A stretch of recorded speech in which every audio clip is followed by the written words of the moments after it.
What is going on, everyone? It's LFC Transfer Room here, and Liverpool are through to the semi-final of the EFL Cup after absolutely dismantling a team that has been on, shall we say, one of the best runs of form probably in their more recent history. Good opportunity for silverware for West Ham, good opportunity for silverware for Liverpool, and we have gone and absolutely put on a show. So much so, it's 10 o'clock at night, and I'm joined by Dan, Chad, and Menti, and everyone is ready to talk. Everyone is ready to sort of debrief this performance.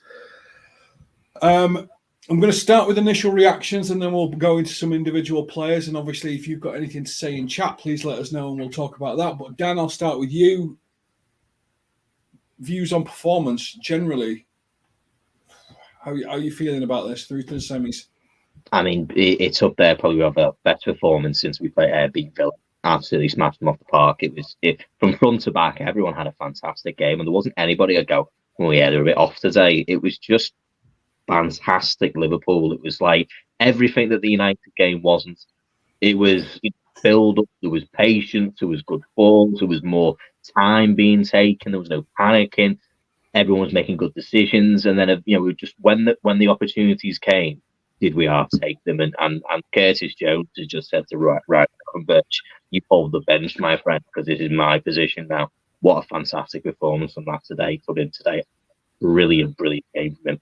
So yeah, couldn't be happier. I expected a much tougher sort of situation in that game, to be totally honest. I thought, yeah, we'll get through this. We made a few changes, brought Kwanzaa in, put Gomez at right back, and, Elliot came into the team. But I thought, yeah, we're still going to have enough. But did I think we'd beaten 5-1? Nah, it was fantastic. Really, really good performance.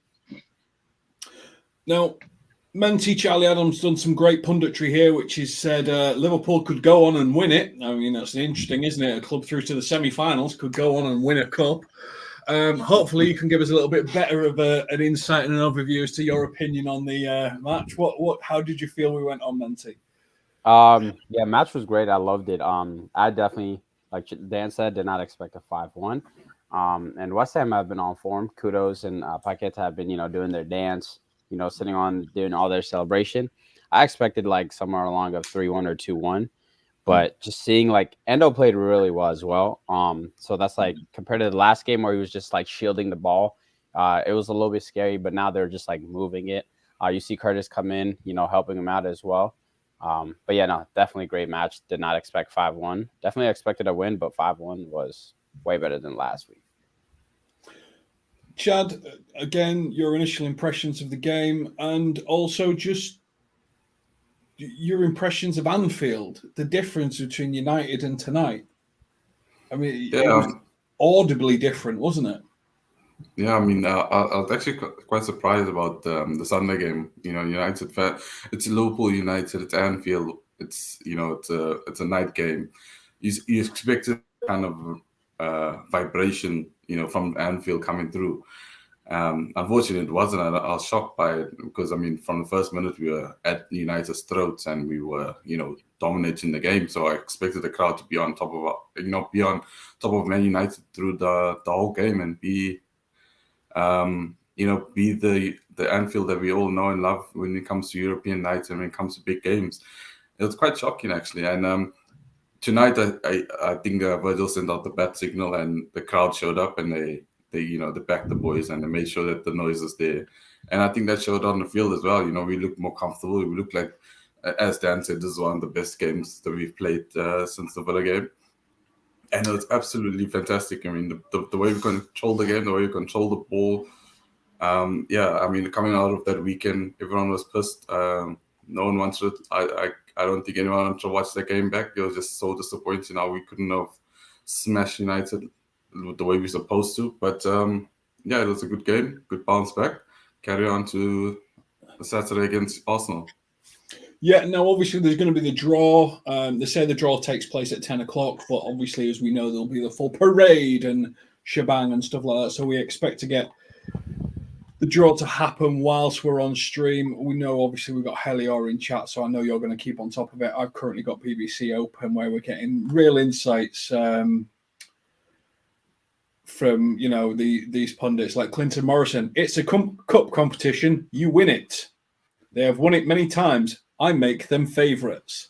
People get paid for this. You know what I mean? Like, unbelievable insight there from Clinton Morrison. We've got Jolly Adam, Clinton Morrison. They're really rolling out the red carpet. But I think we're all in collective agreement. Chat as well. Curtis Jones, man of the match. That second goal reminded me of the Bobby Firmino slalom goal where he just went past 2 or 3 players and put it in the bottom corner. Dan, what a performance from Curtis today. Really sort of just gone, well, I'm going to start against Arsenal. So rest of the midfield, it's up to you guys. This is it, isn't it, with this team? We've got such good squad depth, which is something we're not used to. We used to having a really good 11, maybe 13 players.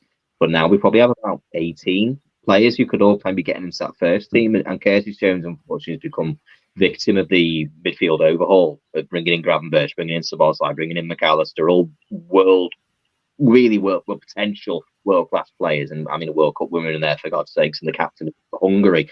And instead of like wilting away and going, oh, God, you know what? It's not for me, this. I can't keep up with this. He's just said, started really well, had the situation with Tottenham, had to kind of build himself back up again. And he's been given the chance today against a really good informed West Ham team. This wasn't, some Championship outfit or League One outfit. He's come up against a good Premier League team who know that if they win that game, I mean, they're not going to have a better chance of winning a League Cup in a long time, let's be honest. They've got Chelsea who aren't in great form, Fulham and of course Middlesbrough are still in the chance, so get a good result tonight. Curtis Jones has come in there and he's absolutely bossed it in the midfield. He's picking the ball up, he's shooting. I mean, we'll go into obviously the goals later on, but I mean, that was a high intelligence finish for his first goal, to just look up and go, nothing on, right, I know where I'm putting this, and we'd love to see that at the end of the day. And then, as you say, second goal was just sublime, wasn't it? It was the bit that picked it for me for Jarell Quansah, who I thought was fantastic throughout the entire game, except for the Bowen situation, but we'll give him that. Bowen's a quality player. But yeah, Curtis Jones, wonderful on the pitch, well deserved, and he has to be in the Arsenal first 11 of the weekend. It's a nailed on one for me, especially even with Gravenberch's little bit of fatigue / injury or whatever, but he's just said, right, my position, come and take it off me.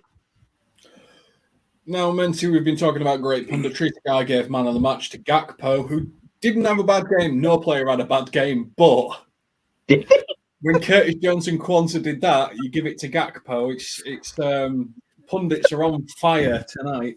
But for you, Curtis Jones, how he controlled the game, we seemed a lot more balanced today, didn't we? We seemed a lot more sort of players worked in their triangles a lot better and stuff like that. And I think Curtis Jones plays a big part of that in terms of making sure everyone can rotate in their positions. No, I completely agree. Like whenever you see Endo goes up a little bit, you'll see Curtis Jones taking his spot. When Szoboszlai would do it, if you just look at him, he was just moving. He was never like in one place. He was never like frustrated at a pass that didn't go through. He did very well. I have some stats up for him. It was like 93% shot accuracy. He had 2 chances created. He was 3 for 5 on shot accuracy, and he had 2 shots as well blocked. On top of that, he had a brace as well. So he was just like dominating. So that's definitely, a commanding performance, saying I'm gonna start this weekend, and I think he will start easily. So I think that same midfield is going to be the same midfield we see this weekend, just because Maka's injured. And then the coaches were talking about how Gravenberch, when you pull a muscle or something and the scan's clear, you still don't want to rush him back into it. So I say these 3 are definitely going to start. So great performance by him. Nunes had a great performance, everything besides the goal. He actually created more chances than Gakpo, but Gakpo got that finish. But no, Curtis for sure. Great man of the match performance. And is that for you, Chad? Is that your midfield starting 3 against Arsenal? Szoboszlai, Endo, and Jones? Honestly, for me it would be, but we talk about Jürgen is very steadfast. He's very stubborn in his ways in terms of who he wants to play and how he wants to play. I feel like he already had his team lined up, so I'm assuming with the Trent situation, There's a question of maybe Trent moving into that position of Gravenberch and having Endo, because I feel like Endo is showing that he needs to play in that 6. He's making that position. He's getting more comfortable. He's getting more passive and more stable in that position in terms of holding the position. I think someone said in the group chat about, if you don't press Endo, he looks fantastic. And it shows, he looks fantastic when you don't press, when he's not facing heavy pressure.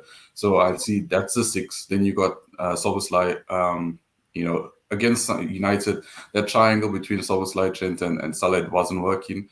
All 3 of them had a bad game. The connection wasn't there. The passes weren't getting there. The touches were poor. So, seeing tonight, again, there's so many things that when you watch this game, you can pick out and say, this is my team, this is the players that I want to play. But again, you have to go against Klopp, because Gomez had a fantastic game at right back.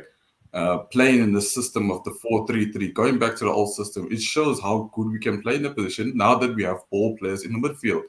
The inverted fullback was an idea put there because we had tired legs and we didn't have the muscle or the creativity to break down teams, so we needed to add an extra creative player. Now that we have creative players in that team and energy as well, we don't need Trent in that position. You see, game after game, when we play in our old formation, keep the wing, keep the fullback wide. We draw teams out because now we can dominate the midfield easier because there's more space. And if the midfield gets compact, we can go out wide because there's width now. So again, for me, I would have Gomez in the right back, play Szoboszlai, and then have Jones or Trent, and then the front 3 that we had today with Nunez on the wing, because again, Nunez is showing a little bit of Origi after we won the Champions League, where we couldn't fit him in the front 9 position. He couldn't play up front, and then we played him on the wing, and he started to have more ball. He started getting more comfortable, and he started running at the team and producing the games Nunez produced today. So there's so many things that it's coming out of this game that's just going to be challenging. But obviously, coming from Klopp's most probably going to go with his team that he picked already, with Trent in the right back, Endo, and Szoboszlai, and then most probably Jones, hopefully Jones. And then, Diaz, Nunez, and Salah, or Diaz, Gakpo, and Salah. One of the things that's such a good performance today, and one of the things that's playing on my mind, Trent came on, played 30 minutes, got 2 assists, but played in midfield. Joe Gomez was outstanding defensively and offensively. Like, he was a brick wall, and he's trusting his body, he's running. He nearly got in behind defensive line. So there's questions about where you play Trent, because you've got to play Trent because he makes such a big difference. Yeah, playing Trent in that position that Gomez played tonight obviously would have been a lot more impactful when it comes to offensive side, because Gomez does have a great delivery on him, but Trent's delivery is far better than his. If you go back into that system, play Trent in that position, you see Trent of old. It's Trent of the guy that dominated the league in assists. But again, the way he's moving now and the way we mold in the team, we want to shape Trent into that midfielder that we can build a team around. And then the question becomes, do you play him in the 8 or do you play him in the 6? You can't play him in the 6 because Endo's performing. Can you put him in the 6 because now you got Curtis Jones and you got Szoboszlai performing? The 8, sorry. Now you got Szoboszlai and Curtis Jones in that 8.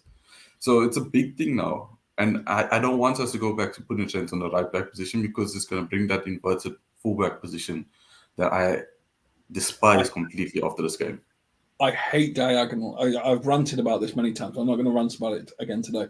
But I hate diagonals. So this is the old rugby part of me coming up, which is a flat line. You can't break a flat line. When people start running diagonally, that's where space opens up and you can take advantage of space. 100%. Coming from a rugby background myself, I completely understand what you're saying. It's frustrating because... Sorry. Because I don't. Well, if you've got to run a diagonal line, there's a straight line that's open. Yeah. Whereas if you've got a flat line, the next man's space if you run diagonal, because you're shifting the whole team and now you run into other people's lanes and it's kind of causing a disruption. It's domino effect.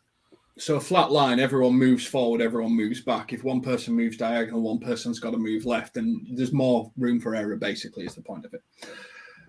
More fantastic punditry, this time again from Clinton Morrison. The only thing we wanted to see this evening was a Núñez get his goal.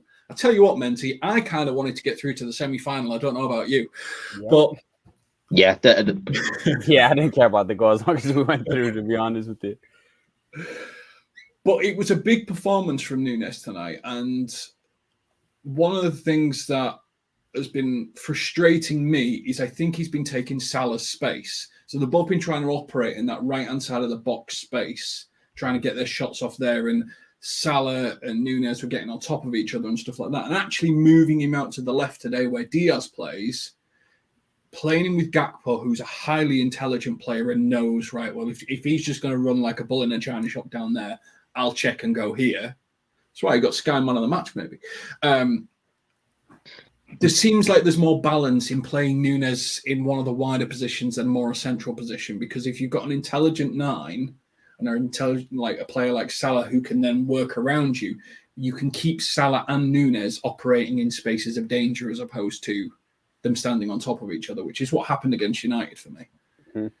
Yeah, no, I completely agree. I think the reason why Klopp put him on the left is, like, if you remember that game against Real Madrid, like how he came out that left-hand side, he literally has like a good vision of the entire field. So I think that's a little bit more of the reasoning why, just because he needs to just bag in that goal. I do see a lot of people saying, oh, Gakpo has to start down the middle. Gakpo will never be like, he doesn't create as much as Núñez. So that's why I think Klopp keeps starting him. And in terms of like how you were talking about earlier, the formation and how you want Trent to be in the middle, I definitely don't see Klopp putting him in the middle this season. Just because there's 3 teams in the league that play 3-box-3, and that's Man City, Arsenal, and Klopp is trying that with Trent, where he goes inverted. So I don't see Trent going in there. So, but yeah, no, Diaz, left-hand side, that assist was insane. I think that was his weak foot as well. I think for him, it's just like a mental thing. But you guys saw that James Milner interview where he was talking about who has like the most potential or like raw talent, and it was Núñez. So I trust Klopp. You saw he came out saying, just give it time. I mean, he's a coach for a reason. Everything happens for a reason. But yeah, no, I think going forward, Núñez, once he clicks, we're gonna be back. Don't worry. I'm a huge Núñez fan. Love Gakpo too, but he's a left winger first. Oh, I think he's a false 9. I don't think he's a 9. I think he's a 9.5.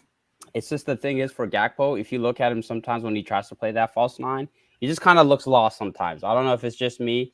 He's good at when he gets it. He can like progress it with strength, but sometimes you just look at him, he just looks out of place for me. But is that because we've been playing him left wing, centre forward, false 9, centre midfielder? And what we've learned from Costas is actually give someone a run of games in a position, and actually their levels will come up to what you need them to be.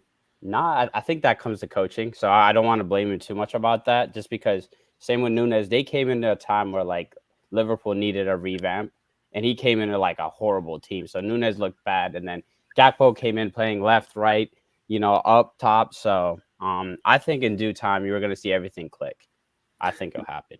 I don't think there's I mean, what do you think, Dan? I don't think there's a problem in Gakpo's obviously a highly intelligent player, so can play all these things. Yeah. But Dan, where do you think his main position is going to be? Do you think he's a false 9, a 9, a left wing, a right wing? Well, Cody Gakpo. I mean, after we watched the Man United game, and I said maybe it'd be worth giving Núñez a go on the left-hand side and trying Diaz as a centre forward. Of course, he won't be Gakpo this time round. Gakpo for me should play through the middle. He played fantastically for PSV on the left-hand side, but to be totally honest with you, he just lacks that electric piece of pace that he has. And also it has to be sort of remembered as well. The numbers that you can pad and score in the Eredivisie with respect to that league is a much lower standard of league as it is coming into the Premier League. So he did score an enormous amount of goals in the Eredivisie. However, when he's come here, that's sort of adapted the game. And there's no better manager than having someone like Klopp who's capable of doing that to him. Now, what I like about him is that he's a player who's been quite happy to play midfield like he did at the start of the season. He's played since the end, and now he's played on the left-hand side. Today, because of the other players we have in the team, I think Gakpo's best position would be in the middle. And that is because I believe that Darwin Núñez right now, and this is our best left winger. I do. I think that Diaz is a fantastic player, but the stats don't lie. He is not standing people up like he used to. He's not dribbling as well as he used to. He's not even trying as much as he used to do the dribbles. And I'm not a stats person as it is, but I'd wanted to double check that my eye test wasn't lying to me. But he's not. And Diaz, Núñez tonight was fantastic on that left-hand side. So for me, Gakpo makes no sense on the left. The right-hand side is Mo Salah's position, so that's pointless as well. And if not, it's Elliot's position. So the only position that leaves me for Gakpo would be either to put him into it as an 8, which, I mean, that makes no sense. We have loads of 8s, or to play him as a 9/false 9 who drops into the midfield. And I think he'd be more likely to be a false 9 for us. But yeah, tonight it was a fantastic. Just the way that the front three gelled. I mean, it was a front three that was makeshift because they never played together this season. But they played fantastic. They all sort of knew who each other was. No one was bumping into each other. As you say, no one was occupying each other's space. And at times, it was nice to see Gakpo and Núñez sort of vary the way they were. 1 minute, Núñez was in the 9 position, Gakpo come out to the left-hand side.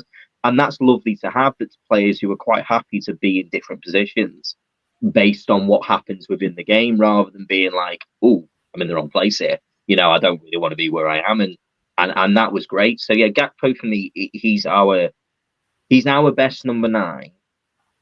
But when Jota comes back, the conversation could be different. That's, you know, who knows what happens. Jota comes back and plays his favourite team at the weekend.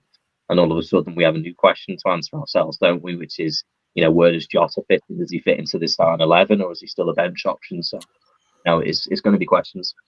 Jota doesn't play a position. Jota just appears and scores goals. That's like, he doesn't do anything in the game. He just turns up and scores a goal and then disappears again. Like a ghost. Wild Diogo Jota appeared. Yeah. Scored.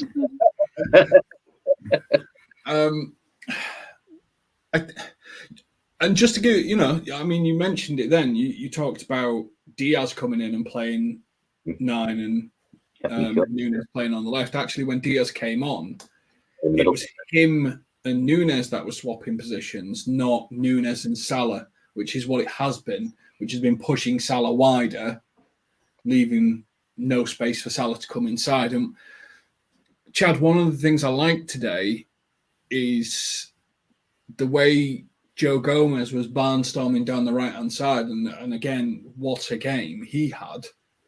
It pushed Elliott inside. And when Salah came on, and Bradley was playing there, it pushed Salah inside. So it pushed Salah and Núñez into a position where they could actually shoot on goal. And that's one of the things you lose with inversion for me. Obviously, someone's got to go out wide, otherwise you make the pitch too narrow. And the sacrifice, because of where Núñez is playing, because you're not playing a false 9, is it's Salah, your most offensively effective player. Which is why he's been caught probably in no man's land more often than not.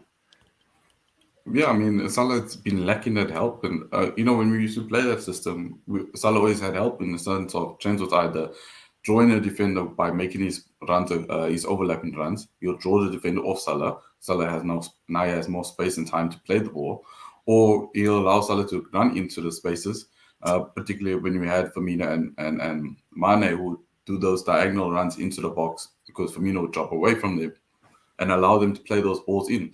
So the way as you were saying, I mean, with Gomez playing in that position and allowing Salah to do that, it gives him more freedom to play his position and get to a point where we want him to be. As much as he's adapted his game this season, we want him to be in front of the net, trying to take shots on and making sure that he scores those shots. And the same for Darwin. Sorry, we want Darwin to be in front of the goal, shooting a goal. As much as he misses, he can miss 50 times, get that one goal at least. Obviously not 50, that's a little bit exceeding. But I mean, the point is get those shots on target, because one of those shots are going to turn out to a goal. And the way he's been playing, as everyone's mentioned now, he's interrupting Salah, and Salah's invertedly interrupting him. Sorry. So they both mashing into each other and it's causing both of them to lose out on opportunities.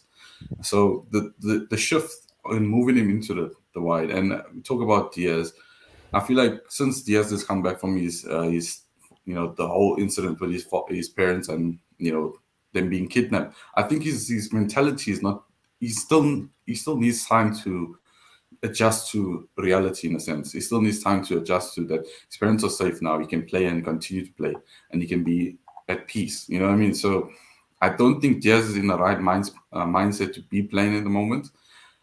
And I think playing Diaz and Darwin, in that position on the wing, it allows Darwin to build into the game. It allows Darwin to build up into his strength and his skills. And that's what he wants. He's a quick player, and he's shifty on his feet. I mean, we look at that Bournemouth goal again. He was on that wing. He got the ball, took the man on, cut inside, and he curled one past the keeper. You know what I mean? So he has the ability to do that. And play him in that position. Everyone knows about. With us, we played with the false nine, and Bobby wasn't a traditional nine, but the pressure of a traditional nine is very heavy on people on the player's shoulders, because you need to stand your man. You need to make sure you get the ball when the balls get crossed in. You're the first man to get the ball. You need to hold up play. There's so many things that come into effect into that position that Darwin hasn't got in his locker at the moment. Darwin is a free-flowing player. He wants to run off the defender. He wants to run behind the defenders, get the ball at his feet, cut inside and curl one into the back of the net. And he's not going to do that in the 9 position because you can't make those runs. Again, as we're saying, he's either running into Salah or he's running into Diaz. If he tries to make those, diagonal runs between the 2 defenders. So we've seen it with Costas holding his width. We see it now with Joe Gomez holding his width.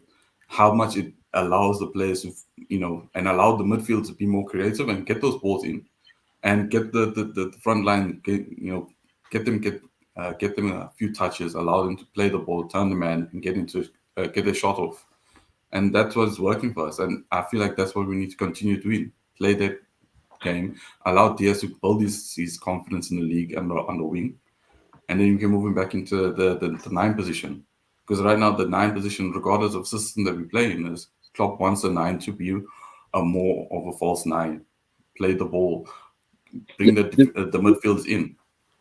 The reason that I say that Diaz should be played as a centre forward is just based on the goals that he scored so far this season. We look at the goal he scored against Chelsea, sliding in, 6-yard box, gets the goal. The header he gets against Luton. The goal that gets drawn out for Ian offside against Crystal Palace was a real 9's finish. So he has it in him. He has that ability to be in that position. But what Diaz is lacking at the moment on the left-hand side is the ability to take a player on. And that position is what it's all about. Someone like Darwin Núñez, who is 6 foot odd, an absolute lunatic, and has pace to burn. That's perfect. What more would you like? You look to their number 5. I don't know who their number 5 is. West Ham, is it Soufal? Soufal. Yeah, Soufal.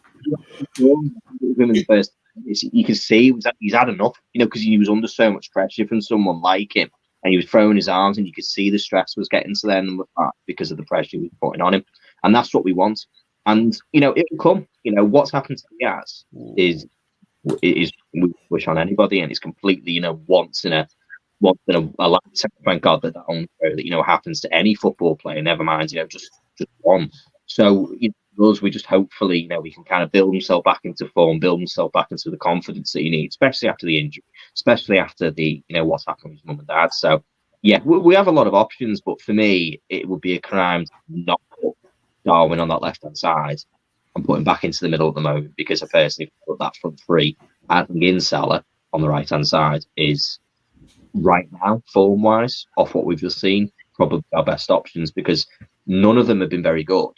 Fulham, Sheffield, Crystal Palace, and United. None of those games, our front 3, which was in their positions, really had a great game. We've had one goal. We had one goal out of those 5 games, and then I made some few changes. Núñez was so much more influential. The assist was a world-class one for Curtis Jones. It was a fantastic ball. And then, of course, he had that shot, which was a great save. I thought he just hit the post, but Areola put a full hand on it. So he was a lot more involved than he was when he was playing in the 9 position. Some of the times, what we provide for Núñez, and any of our number 9s, to be honest with you, isn't the greatest level of service. To be totally honest, that is a problem that we have. We're not giving him the great balls. Fulham will take that. We'll take Fulham. Another Chelsea final. Oh, not again. It's going to be a draw. Penalties. I know what's going to happen.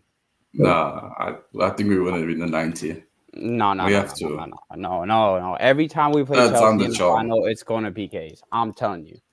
This isn't a Wembley one, is it? Or is it just two-leggers? Have we gone back to cut it down to one? No. Let me look it up.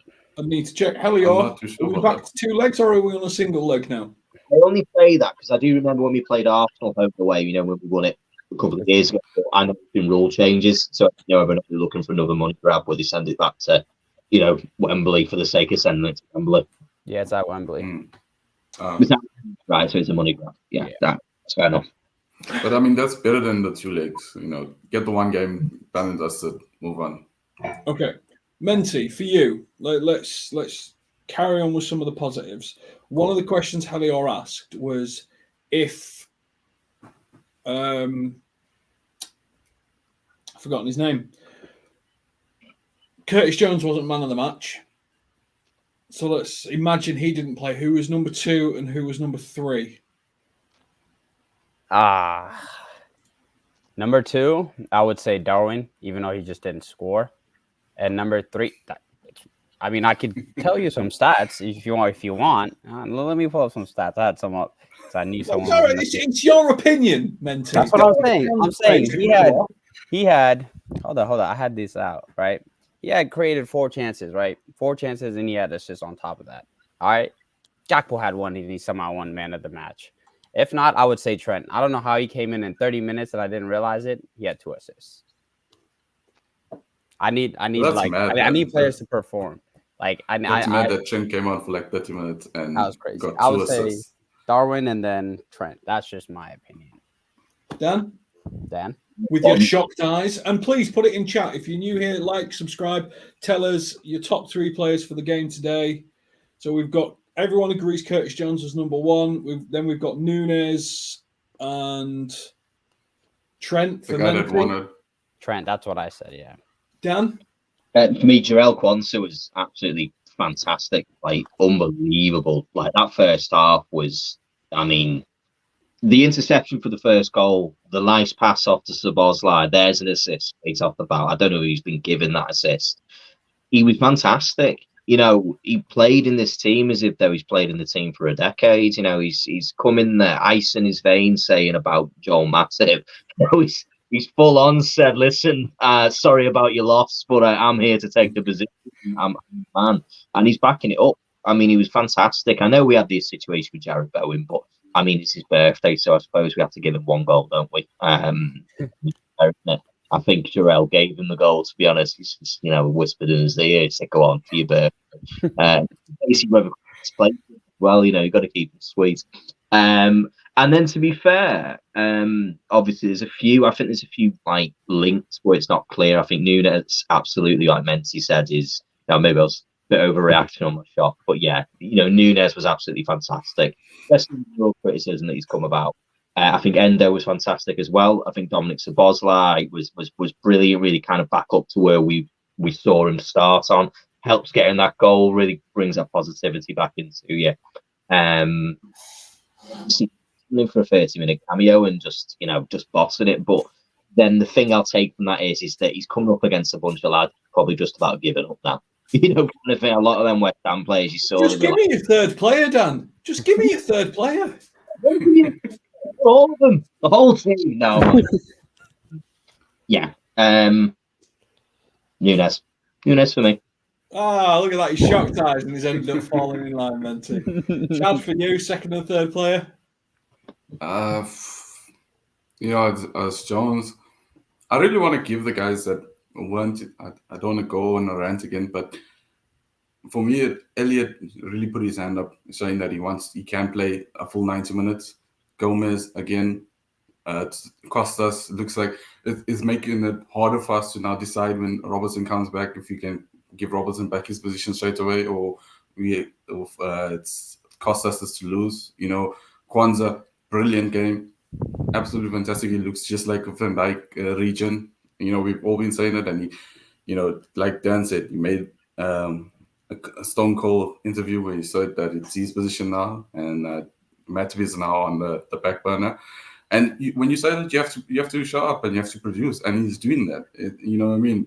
It's one thing to say that it's your position to take, and there's another thing to actually show it. And he's been showing it in the last few games that he's been playing. So big up to him. And yeah, it's Jones, it's Nunez, and for me, I'm going to put Gomez in the third position, just because I feel like he needs that appreciation in that position. I mean, we've all said at the beginning of the season, Gomez this is his last season. Pack your bags, you're gone. You're the third choice for every position. Just stay in the stands with your wife and kids. Watch the game. You're going to have front row seats. But he's showing, again, it's another thing of mentality. He's showing off his mentality that he can play in that position and he wants to be in the team. So I have to give the guy his props and you have to give him his dues.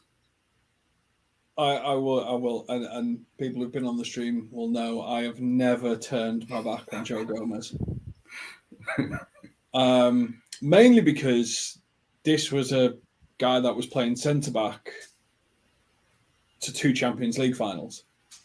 And he got a really bad injury. And just as it took Virgil van Dijk 2 years to come back fully, it's taken Gomez 2 years to come back fully and fully trust his body. Yeah. But he's 26. And he didn't lose any of his pace. That's always a big risk for Joe Gomez, me.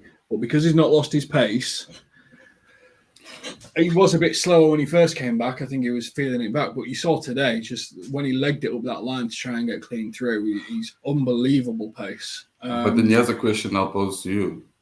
How does he rank in the centre-backs? Is he third choice, second choice, compared to the right-back position?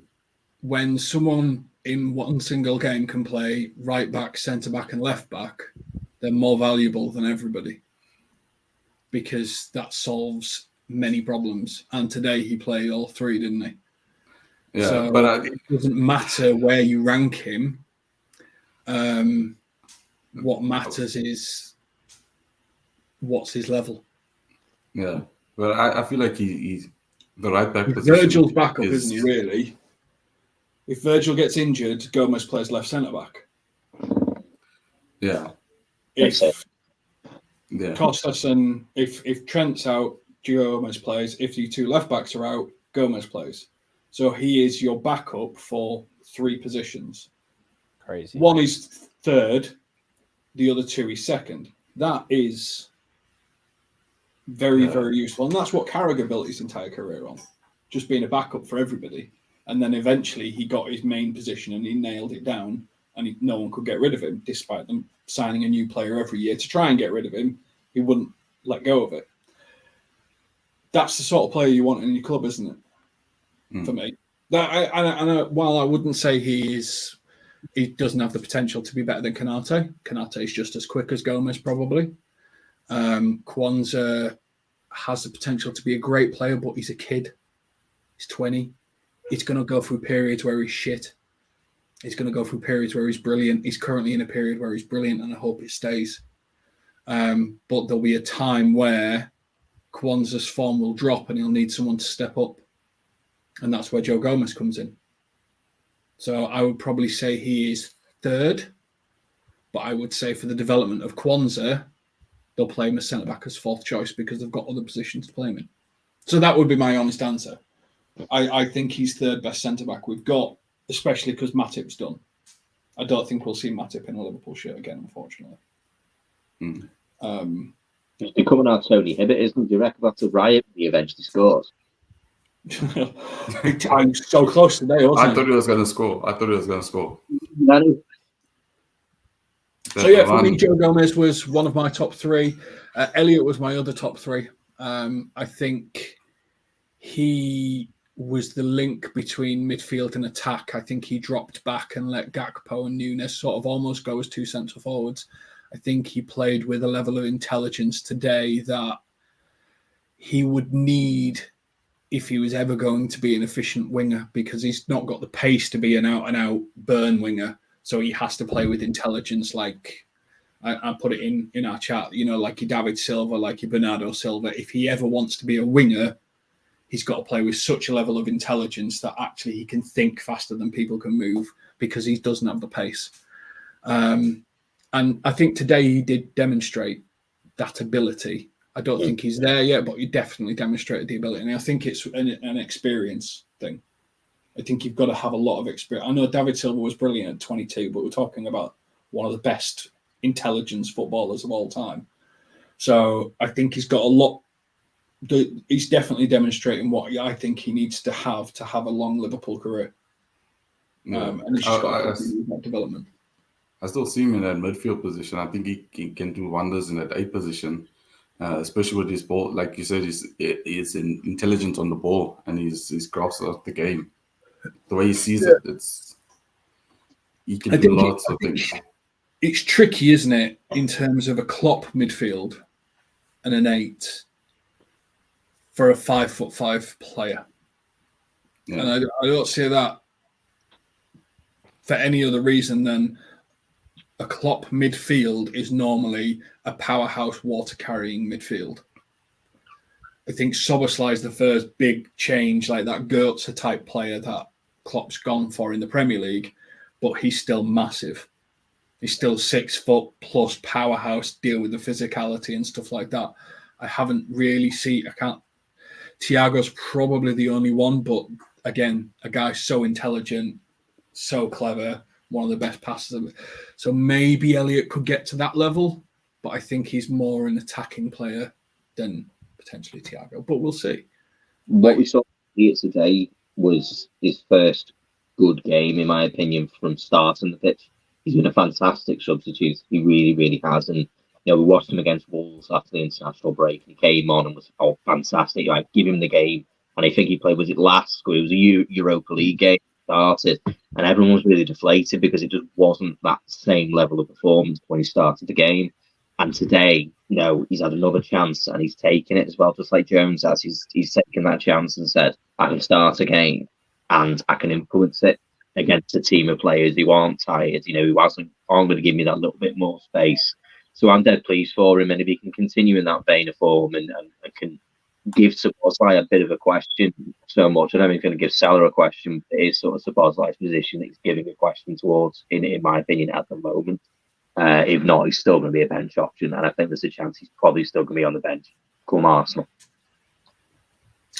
Yeah, so, I mean, I think this is a great place to sort of finish where we're coming to, which is, and I'll start with you, Menti, which players from tonight have cemented their starting place against Arsenal? And please let us know who you think in the chat. Who has nailed on their starting 11? I am not accepting Van Dijk, we know. Trent, we know. Salah, we know. Right, let's ignore all that. Let's go through who for you has got a position. Will they start Kwanzaa or is Konate doing it? Obviously, we know Kostas is there. There's no other left back, so it's fine. Mm-hmm. Who has nailed down their starting position for you, Menti? Konate for sure. Szoboszlai, Endo, Jones, Darwin, and then I think he's still going to go with Lucho and Salah. I'm just thinking like Klopp. I know we've seen stuff, but I think that's going to be his front 3. And Curtis just put on a great performance. I don't see why he doesn't start. The way he was moving with the ball, we definitely need someone like that against Arsenal. So I think it's going to be Tsimikas, Van Dijk, Konate, Trent, Szoboszlai, Endo, Curtis, Lucho, Darwin, and then Salah. I think that's going to be the starting 11 against Arsenal. Chad, who's nailed down the position for you tonight? Muse has put Jones, Konate, Endo. Honestly, obviously Jones has to start. Brilliant today. Darwin again has to start. Gakpo, he's putting his hand up, especially given the performance of our front 3. Gakpo's showing tonight that he can play in the position. He wants to play in the position, so I think Klopp will give him that chance, especially against Arsenal. Salah will be on the right. The thing is with the midfield is Gomez. He played so well. I honestly want to see him at right back.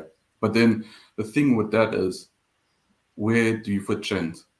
Because Endo, again, great performance. And he's building into that position. So I'm thinking like Klopp, he'll go with Endo, Jones and Soboslai, Trent at right back, but and then Kanate, Van Dijk, and Soboslai, Costa, sorry, with Alisson at the back.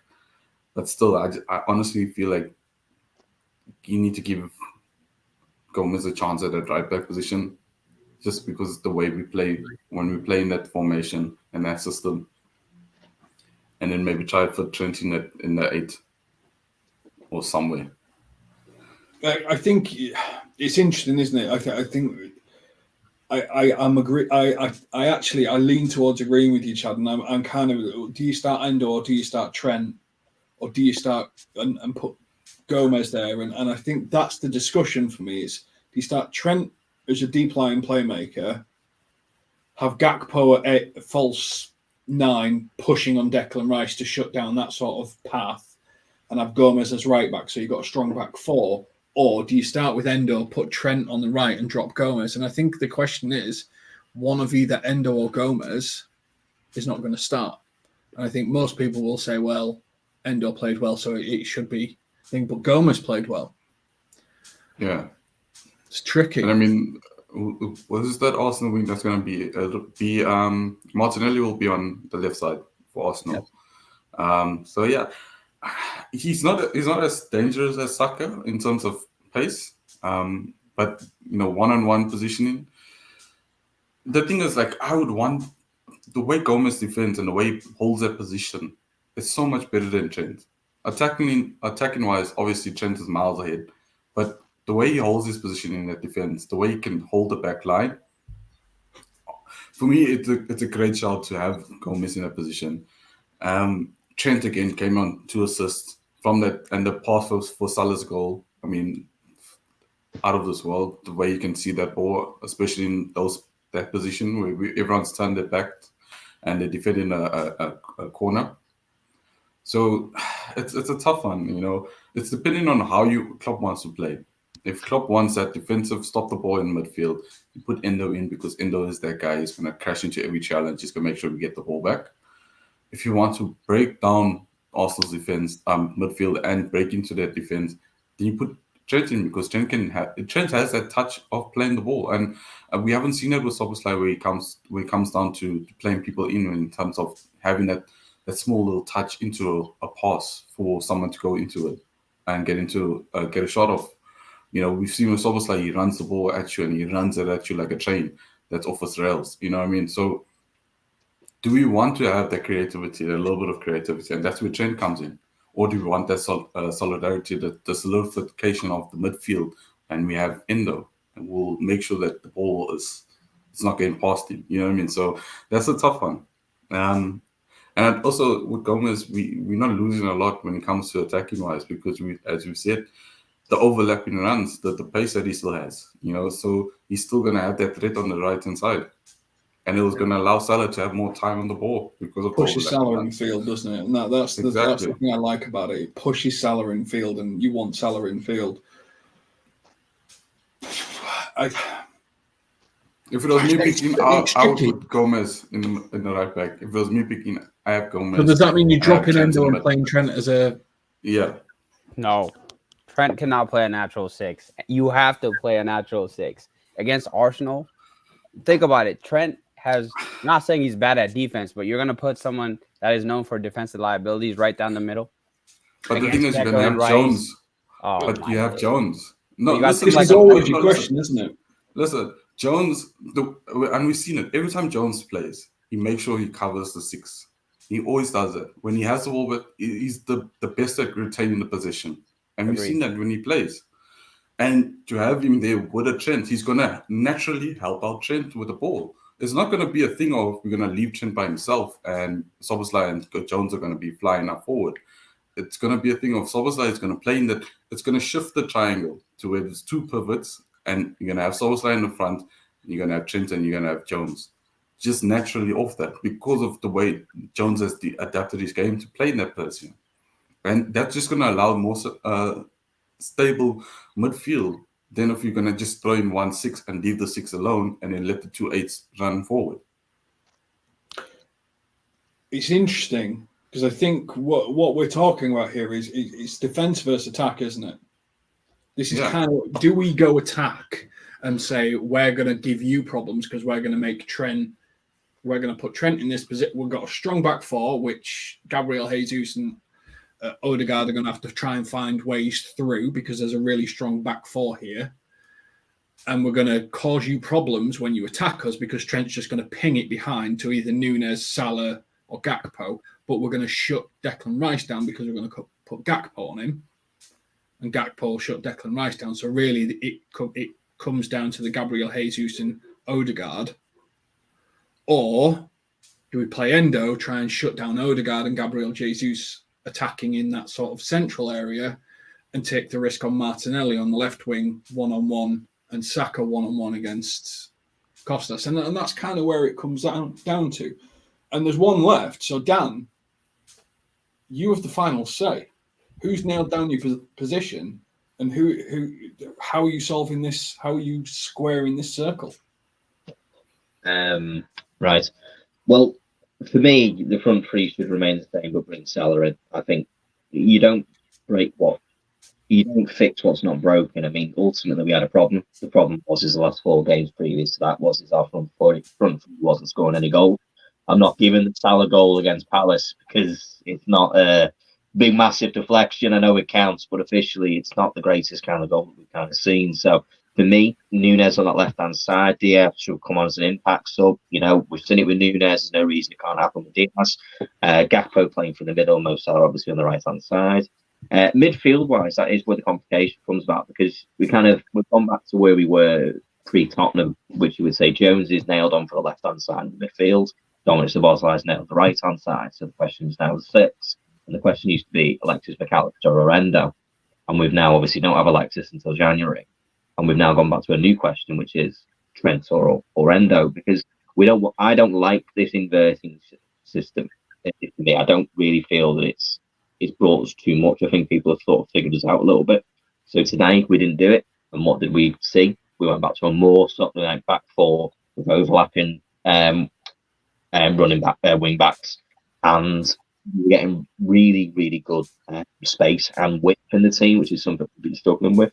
So bringing Endo in as a central defensive midfielder would give us rightfully would give us that kind of, I haven't mentioned it. Sorry, it would a traditional 6 against a team who's going to press us to death, and you really will. The way that Arsenal played against Brighton was quite frightening.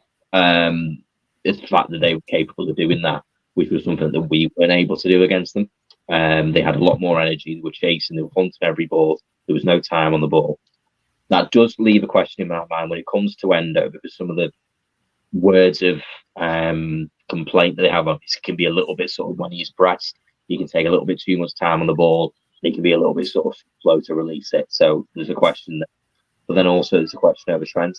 Trent's not the greatest of players when it comes to playing in that position. Bournemouth is one of the ones in the Newcastle situation comes straight to mind, playing in that sort of 6 role on his own, where he's getting caught in possession. He can be prone to causing an issue like that. So I'd like us to keep a back 4. I think Endo will start, and I think Trent will take Gomez's role. And I think that's only because ultimately the Trent is, of course, he's generational, isn't he, as a right back? He's generational as a footballer, to be totally honest. So if we can get Trent doing what Gomez can do, I'm not overly concerned about what Martinelli has to offer when it comes to playing against him. He's been a brilliant player, but Martinelli so far hasn't lit up the Premier League. He's not been their biggest output. So for me, that doesn't leave too many questions defensively. I think Trent will do more than a good enough job. So I think your back 4 is going to be what we all expect: Tsimikas, Van Dijk, Konate, and Trent. Endo in the midfield, front 3 of Núñez left, Gakpo middle, Salah on the right-hand side. Diaz is an impact sub who can play, left side, centre, whichever way that we need to bring him in. So we have a lot of options and we can change it. And it's something that Klopp's done. He's made the most substitutes of any manager, over 70-odd substitutes this season. The next closest is like in the mid-40s or something like that. When Man City's only made like 42 subs. So we're using the full team. We're changing the situation as we come to it. And ultimately, this is a big test for Arsenal where they come to capitulate every season against us. So hopefully that is what we see this time around. They might bring the dog with them as well. There you have it. Liverpool are through to the semi-final of the EFL Cup. We beat Arsenal, beat West Ham 5-1. We're going to beat Arsenal, obviously. The big discussion points we've got for today, Curtis Jones has nailed down his starting position for Arsenal. But who else has nailed down the starting position? Is Trent going to play in midfield? Because he came on in midfield today, 30 minutes, Bosch 2 assists. And Joe Gomez was a barnstorming wing back as a right back and a left back, and he did everything that he needs to do. Either way, we're playing Fulham in the semi-final of the EFL Cup. Road to the final is open. Another 0-0 looks to be on the cards against Chelsea, with them against Middlesbrough. So we can all look forward to that boring game of final where it comes down to penalties at least. At least that's interesting.